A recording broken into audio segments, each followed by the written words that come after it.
Hello everyone, this is me Tina Russell. Welcome to my another video. আজকে খুবই ছোট্ট একটা ভিডিও তোমাদের সাথে শেয়ার করব।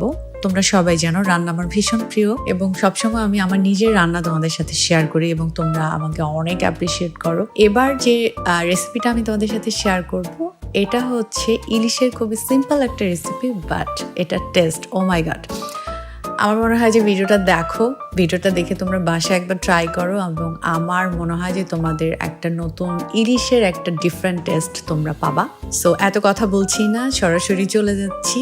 প্রথমেই ইলিশটাকে সুন্দর করে ক্লিন করে পানি ঝরিয়ে শুধুমাত্র হলুদ দিয়ে মাখিয়ে রেখেছে কিছুক্ষণ। তারপর ফ্রাই প্যান দিয়ে এবং এটাতে হালকা তেলের মধ্যে এপিট ওপিট হালকা করে একটু জাস্ট ভেজে নিতে হবে, বিকজ না হলে ইলিশটা অনেক স্বাভাবিকভাবে ইলিশ অনেক নরম হয়, জাস্ট একটু শক্ত করার জন্য এপিট ওপিট একটু ভেজে।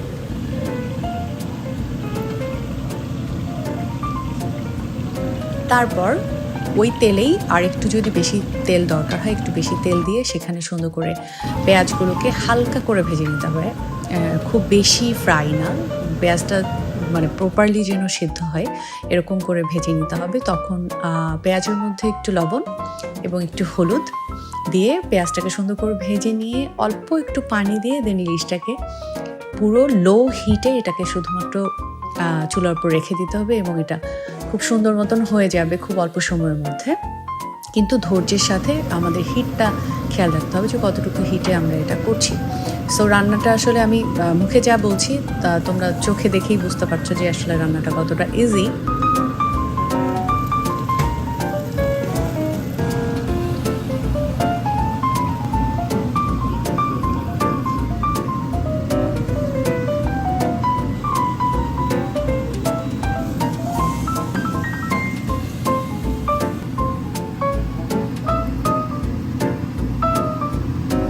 কিন্তু এটার বেস্ট পার্ট হচ্ছে যে রান্না করার সময় আমার বারবার মনে হচ্ছিল একটু জিরা বাটা দেওয়া দরকার, না হলে মনে হয় এরকম লাগবে।